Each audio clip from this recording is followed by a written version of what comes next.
कि क्या न्यूज़पेपर पढ़ना है? पढ़ना है तो किस तरीके से पढ़ना है, कौन सा न्यूज़पेपर पढ़ना है, न्यूज़पेपर के नोट्स बनाने हैं, नोट्स टॉपिक वाइज बनाने हैं कि नोट्स पेपर वाइज बनाने हैं, कौन से फैक्ट्स हमें न्यूज़पेपर से कॉपी करने हैं और कौन से कीवर्ड्स हमें कॉपी करने हैं। मैं आज न्यूज़पेपर पढ़ रहा हूँ, फिर कल भी पढ़ रहा हूँ, फिर परसों भी पढ़ रहा हूँ, उससे नेक्स्ट डे पढ़ रहा हूँ, सेम ही न्यूज़ चल रही है। उसकी जगह क्यों नहीं मैं मंथ के एंड में जाके एक साथ में पढ़ लूँ। सो नेक्स्ट 20 मिनट्स में मैं यही डिस्कस करूंगा कि 10 स्ट्रैटेजीज क्या होनी चाहिए हमारी न्यूज़पेपर पढ़ने की। हाय बच्चा लोग, आज का जो हमारा टॉपिक है जिसपे मैं नेक्स्ट 20-25 मिनट्स आपको सेशन दूंगा, वो है जो हर बच्चे का प्रॉब्लम है। आप किसी भी टॉपर से सबसे पहला क्वेश्चन यही पूछते हैं कि क्या न्यूज़पेपर पढ़ना है? पढ़ना है तो किस तरीके से पढ़ना है, कौन सा न्यूज़पेपर पढ़ना है, न्यूज़पेपर के नोट्स बनाने हैं, नोट्स टॉपिक वाइज बनाने हैं कि नोट्स पेपर वाइज बनाने हैं, मेंस के हिसाब से बनाने हैं कि प्री के हिसाब से बनाने हैं, कौन से फैक्ट्स हमें न्यूज़पेपर से कॉपी करने हैं और कौन से कीवर्ड्स हमें कॉपी करने हैं, कुछ केस स्टडी आती है क्या मंथली कंपाइलेशन इज सफिशिएंट? मैं मंथ के एंड में बैठूंगा 70-80 पेजेस पढ़ लूंगा और क्या वो सफिशिएंट नहीं है? क्या मुझे न्यूज़पेपर पढ़ना बहुत मैंडेटरी है? ऐसा क्या बेनिफिट है कि जो हम इंक्रीमेंटल बेनिफिट करते हैं? मैं आज न्यूज़पेपर पढ़ रहा हूं, फिर कल भी पढ़ रहा हूं, फिर परसों भी पढ़ रहा हूं, उससे नेक्स्ट डे पढ़ रहा हूं, सेम ही न्यूज़ चल रही है। मैं आज G20 पढ़ रहा हूं, कल G20 का सेकंड, परसों G20 का थर्ड। उसकी जगह क्यों नहीं मैं मंथ के एंड में जाके एक साथ में पढ़ लूं। सो नेक्स्ट 20 मिनट्स में मैं यही डिस्कस करूंगा कि 10 स्ट्रैटेजीज क्या होनी चाहिए हमारी न्यूज़पेपर पढ़ने की। So let's start from the first one, directly straight away questions. The first question is newspaper reading really important? आपने majority of the toppers को देखा होगा, वो बोलते हैं हमेशा, सारे topper, every coaching institute, every teacher says कि न्यूज़पेपर पढ़ना बहुत जरूरी है। Newspaper is kind of Gita और बाइबल और कुरान ऑफ यूपीएससी प्रिपरेशन या कोई भी आप एग्जाम देना चाहते हैं तो। इसमें मेरे कुछ सजेशंस हैं, जो मेरा एक्सपीरियंस है ऑफ मेंटरिंग ऑलमोस्ट 800 स्टूडेंट्स, उसके हिसाब से मैं आपको कुछ सजेशंस दूंगा कि देखो जो न्यूज़पेपर रीडिंग है वो गोल्ड माइन है। अब वो कैसे गोल्ड माइन है? बिकॉज प्रीलिम्स का बहुत सारे क्वेश्चंस जो बहुत प्रेजेंट करंट अफेयर्स चल रहा है, आपको पता होगा कि करंट अफेयर्स का वेटेज इस एग्जाम में प्रीलिम्स में है 30 से 35 क्वेश्चन आते हैं डायरेक्टली करंट अफेयर से। मेंस में अगर हम देखें पेपर 1, पेपर 2, पेपर 3, पेपर 4 मिला के केस स्टडीज कहां से आ रही हैं? आपने देखा होगा कि लास्ट ईयर नुहू मेवात के अंदर एक डीएसपी की डेथ हो गई थी, उस पर स्ट्रेट अवे यूपीएससी ने केस स्टडी पूछ लिया पिछली बार। सो जो क्वेश्चंस होते हैं वो डिराइव कहीं करंट अफेयर से हो रहे होते हैं। Almost 30-35% is the weightage in prelims, same in mains and 50% in interview. So ये सिग्निफिकेंस है करंट अफेयर्स का। Gold mine of current affairs for all the 3 papers, prelims के लिए भी, मेंस के लिए भी और इंटरव्यू के लिए भी। नेक्स्ट मैं कुछ समझाने की कोशिश करता हूं कि कैसे कैसे जो आपके स्टैटिक कंसेप्ट्स हैं वो ओवरलैप करते हैं करंट अफेयर्स के साथ। आपने स्टैटिक में पढ़ा इन्फ्लेशन, महंगाई। अब इन्फ्लेशन की न्यूज जब आएगी तब आपको पता होगा कि RBI has taken some steps because inflation has breached 6%। तो आपको ये पता है कि आरबीआई का टारगेट है 4 ± 2%। जैसे ही 6% हो रहा है तो गवर्नमेंट क्या कर रहा है, क्या सरकार कर रहा है, क्या आरबीआई कर रहा है, क्या स्टेप्स ले रहा है, कैसे इन्फ्लेशन जो है वो रिलेटिवली पुअर सेक्शन के लिए बहुत खराब है। गवर्नमेंट चाहता है कि इन्फ्लेशन नहीं होना चाहिए। इन्फ्लेशन आने से इंटरनेशनल जो एफडीआई एफआईआई आ रहा है उस पर क्या इंपैक्ट पड़ता है, ये सब चीजें अगर आपको समझनी है तो आपको डे टू डे लाइफ में न्यूज़पेपर पढ़ना पड़ेगा। अगर हम मंथली कंपाइलेशन पढ़ेंगे, मैं आखिरी में डिस्कस करूंगा दोनों के पॉजिटिव से नेगेटिव्स, मंथली कंपाइलेशन के क्या बेनिफिट हैं, डेली करंट अफेयर्स के क्या बेनिफिट है। आपने नेक्स्ट टॉपिक पढ़ा fiscal deficit. Fiscal deficit concept हमने पढ़ लिया थ्योरी में। अब करंट में जब न्यूज़पेपर में आएगा तो बताएंगे कि कैसे गवर्नमेंट ब्रीच कर रही है फिस्कल डेफिसिट के टारगेट को, उसके नेगेटिव क्या होंगे। अगर सरकार बोरो कर रही है तो अच्छी चीज है कि खराब चीज है? It is a kind of the education loan. आप अच्छा कर रहे हो, खराब कर रहे हो। सो ये सारी जो चीजें हैं ना, आपकी नॉलेज डे बाय डे आपकी नॉलेज बढ़ती चली जाएगी और वो नॉलेज बढ़ाने के लिए आपको newspaper is the only source. Next अगर मैं देखूं डायरेक्ट क्वेश्चंस, 30 से 35 सवाल स्ट्रेट अवे करंट अफेयर से आते हैं इन प्रीलिम्स। फिर increased knowledge base and in depth understanding, जिसको कहते हैं ना कि बूंद बूंद से घड़ा भरता है।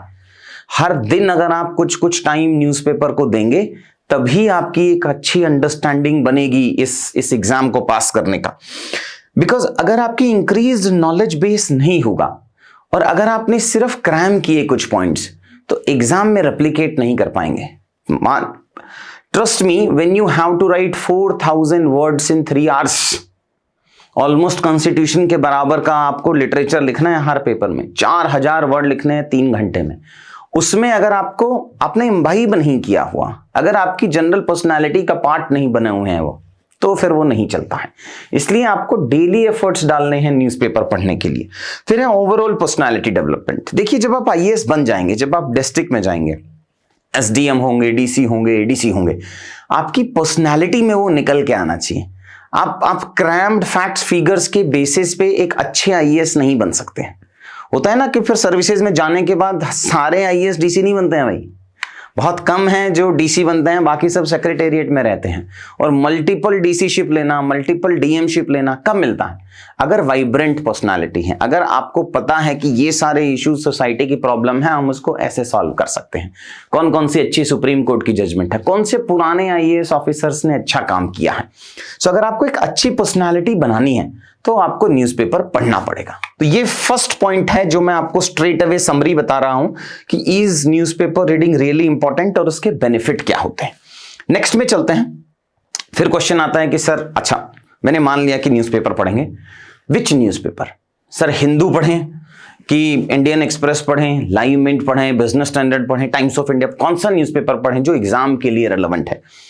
देखिए, ये 2 पेपर हैं जो एग्जाम के लिए रेलेवेंट है। या आप हिंदू पढ़ सकते हैं या आप इंडियन एक्सप्रेस पढ़ सकते हैं। दोनों के अपने पॉजिटिव और नेगेटिव हैं। हिंदू का एक पॉजिटिव ये है कि एग्जाम के लिए ज्यादा क्वेश्चंस हिंदू में से आते हैं। नेगेटिव ये है, स्टार्टिंग डेज में बच्चे की वोकैबुलरी इतनी अच्छी नहीं होती, कंसेप्ट थोड़ा डिफिकल्ट है इसके। जो हिंदू का जो लेवल ऑफ लिटरेचर है, जिस वे में वो अपने आर्टिकल्स लिखते हैं, सो वो थोड़ा डिफिकल्ट वोकैबुलरी यूज करता है। सो अगर आप फ्रेश बच्चे हैं, अगर आपका इंग्लिश अंडरस्टैंडिंग का इतना अच्छा बैकग्राउंड नहीं है, तो आपको हिंदू पढ़ने में थोड़ा डिफिकल्टी होगा। और ह्यूमन नेचर है, डिफिकल्टी होगा तो आप छोड़ दोगे। कितने दिन ट्राई करोगे? 1 हफ्ता करोगे, 15 दिन करोगे, 20 दिन करोगे, 1 महीना? समझ कुछ आ नहीं रहा है, डेली 2-2, 3-3 घंटे आप लगा रहे हैं, at the end of the day you will leave reading the Hindu. तो कंटेंट के हिसाब से बहुत अच्छा है, बट लिटरेचर डिफिकल्ट है अगर आप फ्रेश बच्चे हैं तो। इंडियन एक्सप्रेस पॉजिटिव यह है कि लिटरेचर आम है, मतलब आपको I should not name it, अब हमें वो एमपीज के हिसाब के लिटरेचर यूज नहीं करनी है, right? We can use in the common terms as well. So Indian Express से शुरू कर सकते हैं आप। अगर आपने बेसिक पढ़ा हुआ है यूपीएससी की परीक्षा, या आपका अगर इंग्लिश अच्छा है, तो आप हिंदू से स्टार्ट कर सकते हैं। फिर read any for a week and then choose as per your comfort. फिर आपको पता कैसे चलेगा कि भाई मुझे इंग्लिश आता है कि नहीं आता है? कॉलेज में तो बहुत अच्छे नंबर आते थे, +2 में तो सर 98 मार्क्स आए हैं मेरे। वो मार्क्स और समझना 2 अलग चीजें हैं। एक हफ्ते दोनों को पढ़ के देखें और फिर समझें कि अच्छा ठीक है, मुझे ये पढ़ना है कि मुझे ये नहीं पढ़ना है। फिर आता है डोंट ओवरडू। देखो, न्यूज़पेपर अपने आप में सब कुछ नहीं है। ऐसा नहीं है कि आप दिन में 8 घंटे पढ़ रहे हैं और 8 घंटे में से 3 घंटे न्यूज़पेपर ही पढ़ रहे हैं, वो ओवर इन्वेस्टमेंट है। Don't give newspaper more than 20% of your study time.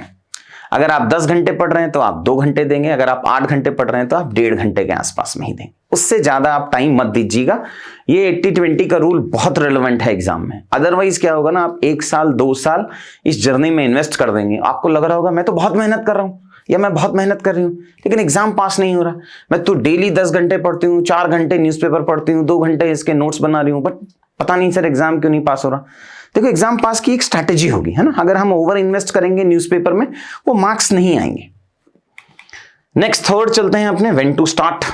कि सपोज करो आप आज अपने कॉलेज में हैं और आप कॉलेज के 1st ईयर में हैं, 2nd ईयर में हैं, 3rd ईयर में हैं, आप इस दुनिया की कोई भी एग्जाम के लिए अपीयर कर रहे हैं, न्यूज़पेपर आपको पढ़ना ही पड़ेगा।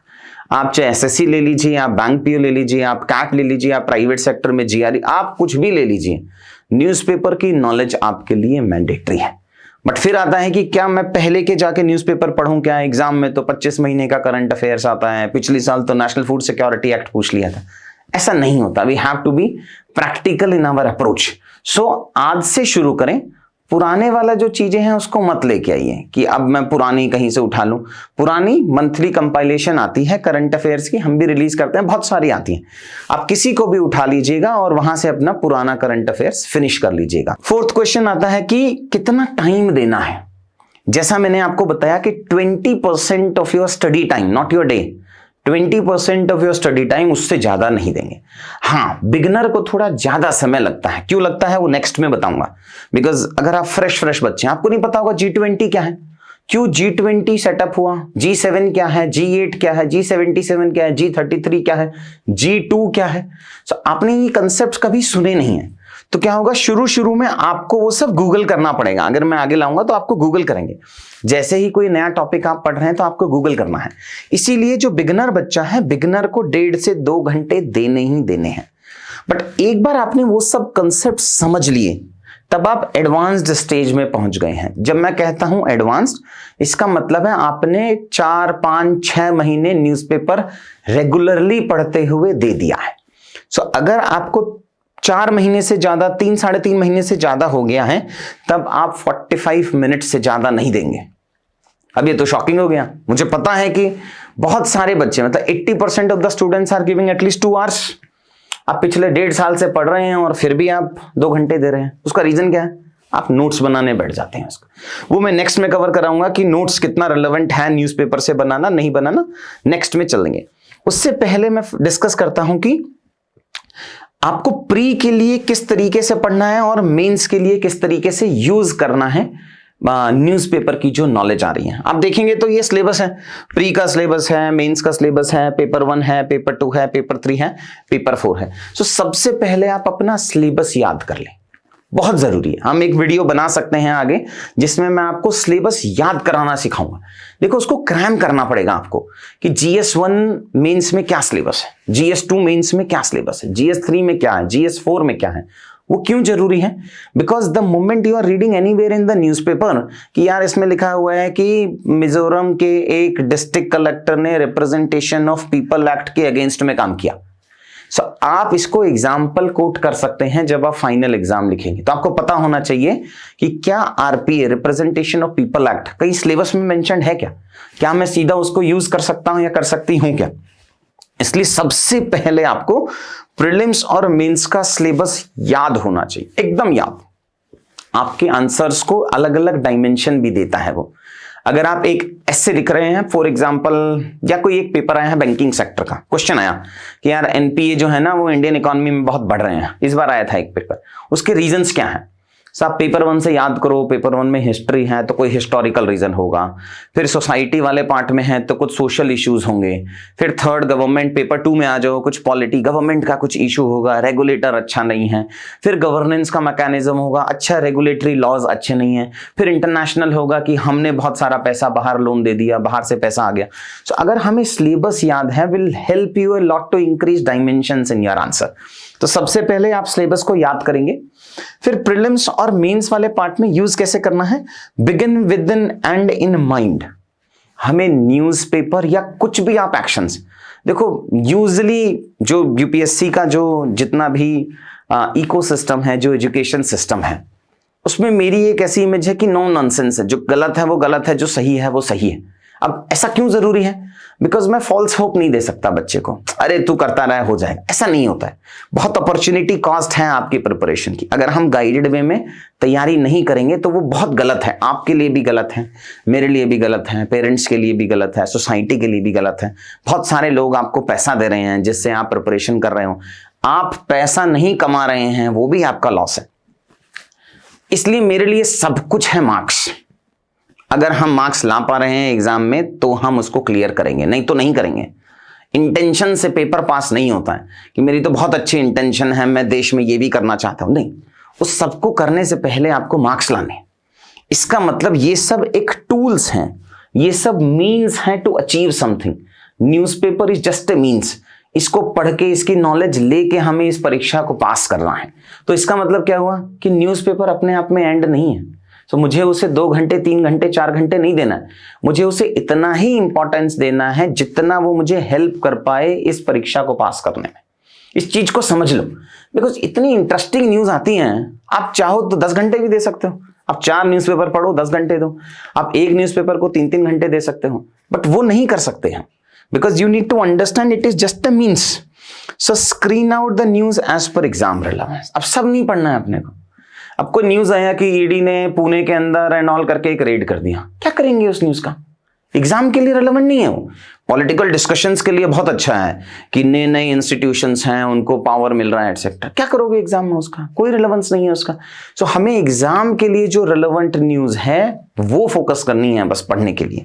मैं आपको लास्ट में बताऊंगा कि एग्जाम के लिए रेलेवेंट न्यूज का हम ये देते हैं। एवरी डे आपको डेली ये वेबसाइट पे मिल जाएगा कि इस दिन हिंदू से ये पढ़ना चाहिए आपको, और इस दिन आपको इंडियन एक्सप्रेस से ये पढ़ना चाहिए। आप सीधा जाओ वेबसाइट से, बिकॉज शुरू में बच्चे को नहीं समझ में आ पाता कि जैसे अगर मैं आपसे पूछूं कि अगर एक न्यूज है कि दिल्ली के चीफ मिनिस्टर और दिल्ली के लेफ्टिनेंट गवर्नर में कॉन्फ्लिक्ट हो रहा है, तो आपको तो लगेगा ये पॉलिटिकल है। नहीं, ये है constitutional body. NCT as a concept is a constitutional body. उसमें कॉन्फ्लिक्ट हो रहा है और सुप्रीम कोर्ट इंटरवीन कर रहा है। मतलब यहां पे सेंटर स्टेट के कोऑर्डिनेशन में इशू आ रहा है जिससे गवर्नेंस अफेक्ट हो रहा है।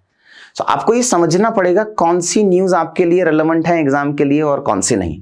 लिस्ट हम दे देते हैं एवरी डे मॉर्निंग, आपको 9 साढ़े 9 बजे ये लिस्ट मिल जाती है। आप उसको देख लीजिएगा और सीधा सीधा कंपेयर कर लीजिएगा कि आपने जो सोचा था और जो हमने लिस्ट दी है दोनों में कितना सिंक है। So screen out the news as per exam relevance and tick mark important news in the first go. पहली रीडिंग लेके जाओ, उसमें से देख लो कौन कौन सी न्यूज रिलेवेंट है, कौन कौन सी नहीं है। बाकी सबको नहीं पढ़ना है। ऐसा नहीं है कि आप पढ़ते पढ़ते न्यूज पढ़ रहे हैं, नहीं। सबसे पहले आपको स्क्रीन आउट करना है कि इस पूरे 16 पेज के न्यूज़पेपर में, 20 पेज के न्यूज़पेपर में मुझे ये 12 न्यूज पढ़नी है, बाकी सब नहीं पढ़ेंगे। फिर क्या है, read in detail the marked ones. जो आपने टिक कर ली हैं उसको बहुत डिटेल में पढ़ लेंगे, बाकी सबकी हेडिंग पढ़ लेंगे बस। फिर आता है व्हाट टू रीड, ये बहुत जरूरी है।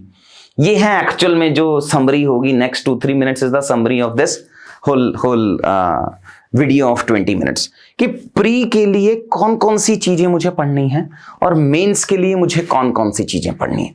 अब आप देखिएगा कि जो प्री है उसमें गवर्नमेंट स्कीम्स, एक्ट्स, लेजिस्लेशंस बहुत जरूरी है। बट याद रखो यहां हमें बिल नहीं पढ़ना है। आपको पता होगा बिल क्या होता है और एक्ट क्या होता है। Before it gets the final assent of the president, parliament में जब डिस्कस हो रहा होता है तो उसको लेजिस्लेशन या बिल कहते हैं। बिल प्रीलिम्स नहीं पूछता है, बट बिल मेंस में आता है कि हम रिसेंटली इस पर्टिकुलर एक्ट में अमेंडमेंट लेके आ रहे हैं, उसके पॉजिटिव क्या है, नेगेटिव क्या है, वो अभी बिल है। अभी इसको प्रेसिडेंट साहब ने मोहर नहीं लगाई है, बट फिर भी आपको मेंस के हिसाब से पढ़ना होता है कि इस बिल में जो अमेंडमेंट आ रहे हैं, जो चेंजेस आ रहे हैं, वो इंडिया के लिए प्रोग्रेसिव हैं कि वो खराब है, उसके पॉजिटिव इंपैक्ट होगा कि नेगेटिव इंपैक्ट होगा, बट प्री में नहीं आता। तो ये हमें डिफरेंशिएट करना पड़ेगा कौन कौन सी चीजें प्री में के लिए पढ़नी है हमें न्यूज़पेपर से और कौन कौन सी चीजें मेंस में हमें पढ़नी है। 1-2 एग्जांपल्स और देता हूं। इंपॉर्टेंट ऑर्गेनाइजेशंस, जैसे जो आप देख रहे थे, मैंने आपको एग्जांपल दिया ना ईडी का, ED has raided in Pune. Mains के लिए रेलेवेंट नहीं है, प्री के लिए है। ED as an organisation, which of the following statement is true about enforcement directorate? First statement, it derives its power from this particular act. Second, ED can lodge an FIR against this. Third statement, and then they can ask you 1 and 3, 1, 2, all of the above, none of the above. So जो organizations है उनका जो structure है वो pre के लिए relevant है। Various bodies हैं, जैसे आपने कुछ गंगा क्लीनिंग के लिए कोई बॉडी बना दिया, या बहुत सारी बॉडीज हैं जो पॉलिटिकल हैं, इकोनॉमिक बॉडीज हैं, ICMR हैं, तो उन सब बॉडीज के बारे में आपको पता होना चाहिए। इंस्टीट्यूशंस, वेरियस इंडाइसेस जो रिलीज करता है, आपने देखा होगा वर्ल्ड बैंक कुछ करता है, वर्ल्ड इकोनॉमिक फोरम करता है, RBI करता है, सेबी करता है, नीति आयोग करता है, तो बहुत सारे इंडाइसेस हैं वो पढ़ना है। फिर एनवायरमेंट में की स्पीसीज कौन कौन सी है किसी एरिया में, जैसे अगर आप कुछ न्यूज़पेपर पढ़ेंगे और वहां लिखेगा कि यहाँ पे मैंग्रोव समथिंग इज देयर और वहां पे कोई नया स्पीसीज आ गया, मेंस में नहीं पूछेगा बट प्री में पूछेगा। नेशनल पार्क्स इन न्यूज, फिर साइंस एंड टेक में न्यू डिस्कवरीज कुछ आए हैं, टेक्नोलॉजीज हैं, स्पेस है, डिफेंस है। जैसे अगर कोई हमने PSLV लॉन्च किया, अब मेंस में नहीं पूछेगा कि PSLV C-32 का वेट कितना है, बट प्री में पूछा है उसने कि which of the following statement is true about PSLV in India. First PSLV C-32 weight था उसका 2000 kg। तो वो प्री के हिसाब से हमें वो फैक्चुअल इंफॉर्मेशन हमें वहां पे याद करनी पड़ेगी। लास्ट हो गए वेरियस अवार्ड्स हैं, पर्सनालिटीज हैं, लोकेशंस हैं, फेस्टिवल हैं, कल्चरल साइट हैं, जहां जहां मोदी जी जा रहे हैं, मेजर लीडर्स जा रहे हैं, प्रेसिडेंट जा रहे हैं, वो सारी साइट्स हमें कवर करनी है। अब फिर मैं आता हूं मेंस में। मेंस में क्या पढ़ना है, इशू बेस्ड न्यूज, क्योंकि मेंस में आपको लिखना है। आपकी थिंकिंग समझना चाहता है इवैल्यूएटर कि अगर आपको 150 वर्ड्स में मैं पूछूं कि ट्राइबल डेवलपमेंट के लिए इंडिया में अब तक क्या हुआ है पोस्ट इंडिपेंडेंस, तो वहां आपको सिर्फ ये नहीं लिख देना है कि शेड्यूल 5 है, शेड्यूल 6 है, पैसा है। नहीं, आपकी थिंकिंग और है कि आपको वहां पे लिखना पड़ेगा फ्रॉम आदि टू मे बी आदित्य, और जो अभी कीवर्ड्स चल रहे हैं वो वाले पार्ट्स आपको यूज करने पड़ेंगे। So it is more basically issue based news, systemic news versus individual specific news. Individual यहां रिलेवेंट ही नहीं है। मेंस में there is no individual, they will never ask you इस पर्टिकुलर थिंग में क्या हुआ था, दे विल आस्क यू इस सेक्टर में क्या हुआ था, पूरे बैंकिंग सेक्टर में क्या चैलेंज है। वो ये कभी नहीं पूछेगा विच of the following statement is true about SBI, वो प्री में पूछ सकता है, बट मेंस में बैंकिंग सेक्टर पूछेगा। कोई रिसेंट बिल आए हैं उसका क्रिटिकल एनालिसिस, कॉन्स्टिट्यूशन रिलेटेड कुछ आर्टिकल्स हैं, राइट्स हैं, सुप्रीम कोर्ट जजमेंट है, कमिटी है, जैसे 1973 में केशवनंद भारती केस आया था, बहुत रिलेवेंट है। सो वो मेंस में पूछ सकता है कि आपको क्या लगता है पिछले 50 साल में सक्सेस हुआ कि फेल हुआ, कौन सी अच्छी अच्छी जजमेंट्स आई हैं KBC के बाद में, basic structure, doctrine, positive, negative, फिर केस स्टडीज हैं, गुड कोट्स हैं, इनके आप नोट्स बना लेना यार, ठीक है। न्यूज़पेपर से जो अच्छे अच्छे कोट आ रहे हैं जिसको हमें एथिक्स के पेपर में भी यूज करना है और ऐसे में करना है, उसके आप नोट्स बना लेना। फिर एडिटोरियल्स, सिलेक्टिव एडिटोरियल्स करने हैं। मैं सिलेक्टिव क्यों कह रहा हूं, अगर कोई पॉलिटिकल राइटर है तो पॉलिटिकल राइटर पॉलिसी के बारे में कम बोलता है बट अपनी पार्टी लाइंस के बारे में ज्यादा बोलता है, B it any leader who is in power और ऑपोजिशन। सो वो एक्चुअल एनालिसिस नहीं होता, और जरूरी नहीं है कि आर्टिकल बहुत बड़ा है तो बहुत अच्छा होगा। सो हम लिस्ट दे देंगे आपको अपनी तरफ से कि कौन कौन से आर्टिकल्स पढ़ने हैं, बट फिर भी आपको सारे आर्टिकल्स, सारे एडिटोरियल्स नहीं पढ़ने, इसका आपको ध्यान रखना है। फिर इंटरनेशनल न्यूज हैं, इंटरनेशनल बॉडीज हैं, सेलेक्टिव हैं बिकॉज सिग्निफिकेंस कम है एग्जाम में उसका। IR के क्वेश्चन सिर्फ 7 या 8 आते हैं प्रीलिम्स में, और मेंस के अंदर सिर्फ 4 क्वेश्चन आते हैं, GS2 में लास्ट में 4 क्वेश्चन आते हैं। सो बहुत सारा फोकस मत करना। अगेन प्रोसेस या इस UPSC की जर्नी को एंजॉय करना है, बट सिर्फ एंजॉय करते मत रह जाना यार, बिकॉज अगर सिर्फ एंजॉय करेंगे तो बहुत इशू है। फिर आता है 7th point, and then do a quick Google search to know more. Starting time में आपको जो टॉपिक्स आप पढ़ रहे हैं उसका गूगल सर्च करना बहुत जरूरी है।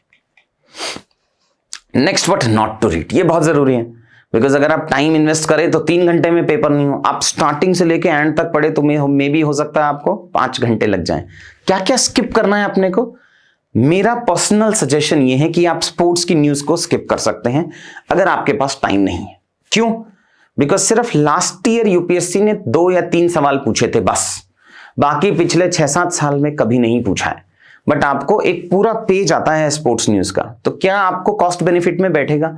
लास्ट ईयर भी इसलिए पूछ लिया था, मतलब लास्ट टू लास्ट ईयर इसलिए पूछा था बिकॉज ओलंपिक्स था, फिर लास्ट ईयर नहीं पूछा, 2015, 16, 17, 18, 19, 20 कभी नहीं पूछा। सो मेरे हिसाब से unless and until you have a personal interest तो आप न्यूज पढ़ें। एग्जाम पर्सपेक्टिव के लिए स्पोर्ट्स न्यूज जरूरी नहीं। Political news and political views चाहे एडिटोरियल में आए चाहे वैसे ही आए, बिल्कुल नहीं पढ़ना है। लोकल न्यूज नहीं पढ़ेंगे, आपके लोकल इशू में क्या चल रहा है कि एक एक्सीडेंट हो गया, ट्रेन एक्सीडेंट, बस एक्सीडेंट, एक बस खाई में गिर गई, एग्जाम के लिए वो न्यूज रिलेवेंट नहीं है। लोकल क्राइम्स कुछ हो रहे हैं, एक्सीडेंट रिलेटेड हो रहे हैं, बट कभी कभी क्या होता है ना कि ये लोकल एक्सीडेंट्स नेशनल न्यूज बन जाते हैं। आपने पढ़ा होगा कि एक कार जा रही थी, उसमें एक फीमेल को ड्रैग कर लिया 1 किलोमीटर 1.5 किलोमीटर। सो वो जनरल क्वेश्चन आ जाता है कि मोरालिटी, क्या हम इतने एज ए सोसाइटी खराब हो गए हैं कि हमें फर्क ही नहीं पड़ रहा है? गुड समैरिटन्स क्या होते हैं? गोल्डन आवर क्या होता है कि अगले 1 घंटे के एक्सीडेंट में अगर आप उसको हॉस्पिटल पहुंचा देंगे तो चांसेस कम होंगे। फिर ये भी आ जाते हैं फैक्ट कि इंडिया में कितने एक्सीडेंटल डेथ हो रहे हैं एवरी ईयर, कैसे उसको डिक्रीज करना है। मोटर व्हीकल एक्ट जो है हमारा, उसमें क्या अमेंडमेंट किया था, क्या स्टेट्स ने उसको इंप्लीमेंट किया, क्यों नहीं सेंट्रल गवर्नमेंट एक एक्ट बना देता है। फिर अगर वैसा कुछ न्यूज बहुत सिग्निफिकेंस हो गया है, एवरीडे आ रहा है तो पढ़ेंगे, अदरवाइज कोई सिग्निफिकेंस नहीं है। फिर बिजनेस में इंडिविजुअल कंपनीज नहीं पढ़नी है। गिविंग यू एन एग्जांपल कि अडानी साहब की जो शेयर प्राइसेस हैं वो क्यों डिक्रीज हो रही है, हमें नहीं जरूरत। एग्जाम के लिए हमें क्या पढ़ना है? कॉर्पोरेट गवर्नेंस, कि जो सेबी है वो जो कंपनीज हैं उस पर क्या रूल्स एंड रेगुलेशंस लगाता है। फिर एंटरटेनमेंट रिलेटेड न्यूज, वो देखो आपकी अपनी मर्जी है, टाइम्स ऑफ इंडिया का पेज 3 पढ़ सकते हो वैसे आप, ठीक। Next second last we have is should you make notes. Directly बताता हूं, शुरू में बिल्कुल नहीं बनाएंगे। स्टार्टिंग में बच्चे को सब जरूरी लगता है, उसको लगता है अरे ये तो बहुत अच्छी न्यूज़ है, बहुत अच्छी न्यूज़ है, बहुत अच्छी न्यूज़ है। आप रजिस्टर बना लेते हो पूरा 200 पेजेस का इन 3 मंथ्स। उससे 2 लॉस हैं। एक, एग्जाम के लिए उसका रिलेवेंस नहीं है, और सेकंड, आपने बहुत सारा टाइम ओवर इन्वेस्ट कर दिया वो नोट्स बनाने के लिए। आपको गाड़ी खरीदनी है तो आप गाड़ी शोरूम से जाके खरीदते हैं, आप चक्र नहीं बनाते हैं, व्हील्स नहीं बनाते हैं, आप कंस्ट्रक्ट नहीं, मैन्युफैक्चरिंग नहीं करते हो उसकी। So there is no logic of reinventing the wheel again. Starting में नोट्स बिल्कुल नहीं बनाएंगे, इसमें मैं आपको ऑप्शन ही नहीं दे रहा हूं। मेरे हिसाब से सजेशन ये है कि आपको स्टार्टिंग में नोट्स बनाना ही नहीं है। एडवांस स्टेजेस में आप कुछ कुछ नोट्स बना सकते हैं। कुछ कैसे, अच्छे एग्जाम्पल्स आए, कीवर्ड्स आए, केस स्टडीज आए, वो सब हम वैल्यू एडिशन के लिए हम उसको यूज कर सकते हैं। बट न्यूज़पेपर को उठा के आप नोट्स बनाएंगे, नहीं, it is a waste of time. Last but not the least, कि सर क्या मैं डेली न्यूज़पेपर पढ़ूं या मैं मंथली न्यूज कंपाइलेशन पे डिपेंडेंट कर दूं। 10% टॉपर ये करके बनते हैं और 90% टॉपर डेली न्यूज़पेपर करके बनते हैं। तो इसका मतलब इसमें 100% फेलियर रेट तो नहीं है, बट कम सक्सेस चांसेस हैं। क्यों कम है सक्सेस? बिकॉज आप एवरीडे जब जो काम करते हैं उससे आपका माइंड फर्टाइल होता है, आपका खुद का एक थिंकिंग प्रोसेस बनता है किसी भी टॉपिक में। आप एक्यूमुलेट कर रहे हैं आपकी नॉलेज धीरे धीरे धीरे धीरे धीरे। सो इसका मतलब वो रिटेंशन भी ज्यादा होगा। Simple logic. आप मंथली कंपाइलेशन जब पढ़ते हैं कि 80 पेजेस, 120, 130 पेजेस की, वहां टारगेट मीटिंग हो जाता है। मतलब कि आप बस पढ़ेंगे, कंप्लीट करेंगे और छोड़ देंगे, उसमें रिटेंशन नहीं होगा। आपको लगेगा जरूर कि आपने बहुत सारा पढ़ लिया है, 150 पेजेस एंड ऑन, बट वो रिटेंशन नहीं होगा। इसलिए जो पुराने मंथ के न्यूज़पेपर आपने नहीं पढ़े, इसका मतलब ये नहीं कि आपको देखनी नहीं है, देखनी जरूर है। बिकॉज हो सकता है कि आपसे कुछ पार्ट मिस हो गया। आप एक्सप्रेस पढ़ रहे हो और हिंदू की न्यूज मिस हो गई, आप हिंदू पढ़ रहे हो और एक्सप्रेस की न्यूज मिस हो गई है। सो आपको पढ़ना डेली ही है न्यूज़पेपर, 1 से 1.25 से 1.5 घंटे। बट हाँ, लास्ट में मंथली कंपाइलेशन को गो थ्रू कर दो। एक दिन दे देना है इसको और देख लेना कि कुछ न्यूज मिस हुआ तो ऐड कर लेना। बट आपके जो बेस नोट होंगे वो आपके खुद के होंगे। जो मंथली कंपाइलेशन है that will only help you to supplement your existing notes. Reverse मत कर लेना कि इसको अपन ने बेस बना लिया और बीच बीच में जो वैल्यू ऐड आया उसको कर लिया। ट्रस्ट मी, रिटेंशन नहीं होगा। आपको फीलिंग बहुत अच्छी आएगी कि हाँ मेरा सब कवर। एग्जाम में नहीं होता, एंड देन एग्जाम में नहीं हो रहा था, then it is too late. ठीक है, last, we are what we repeatedly do. As we know कि आपने जितने भी एक्सेप्शनल, आपने सुना होगा ना कि I don't fear from a person who knows 10,000 ways of doing A, but I am very fearful from a person who knows one way and he has tested it for 10,000 times. आप इतना precise कर लेंगे अपने आप को, आप इतनी बार पढ़ चुके होंगे उस चीज को, ताकि आपका प्रिसीजन बढ़ जाएगा। So, आप जो चीज रिपीटेडली करते हैं उसका रिटेंशन, उसका आउटकम एक डिफरेंट लेवल पे आता है। And same is the case with the newspaper. So newspaper को समराइज कर देता हूं। न्यूज़पेपर को आपको डेली पढ़ना है। फ्रेश बच्चे हैं तो 1.5 घंटे के आसपास में पढ़ेंगे शुरू में। आफ्टर 3.5 मंथ्स उसको डिक्रीज करके हम 45 मिनट्स पे चले जाएंगे। मंथली कंपाइलेशन को इग्नोर नहीं करना है, बट वो एज ए सप्लीमेंट यूज करेंगे at the end of the month जब भी रिलीज होगा। बट आपको अपना न्यूज़पेपर डेली पढ़ना है। सारे एडिटोरियल्स नहीं पढ़ने हैं। अगर पॉलिटिकल हैं तो छोड़ देंगे, पॉलिटिकल न्यूज नहीं पढ़ेंगे, लोकल न्यूज नहीं पढ़ेंगे, क्राइम, लोकल क्राइम एटसेट्रा, वो सारी चीजें नहीं पढ़नी है। सो ये हुआ session how to read newspaper. Efforts आपको ही डालने पड़ेंगे। डेली न्यूज़पेपर आपको ही पढ़ना है, सुबह आपको ही उठना है, पेपर आएगा तो पढ़ना आपको ही है। नेक्स्ट एक सेशन लेते हैं जिसमें हम कवर कराएंगे कि न्यूज़पेपर के अलावा सिलेबस को याद कैसे करते हैं। थैंक्स।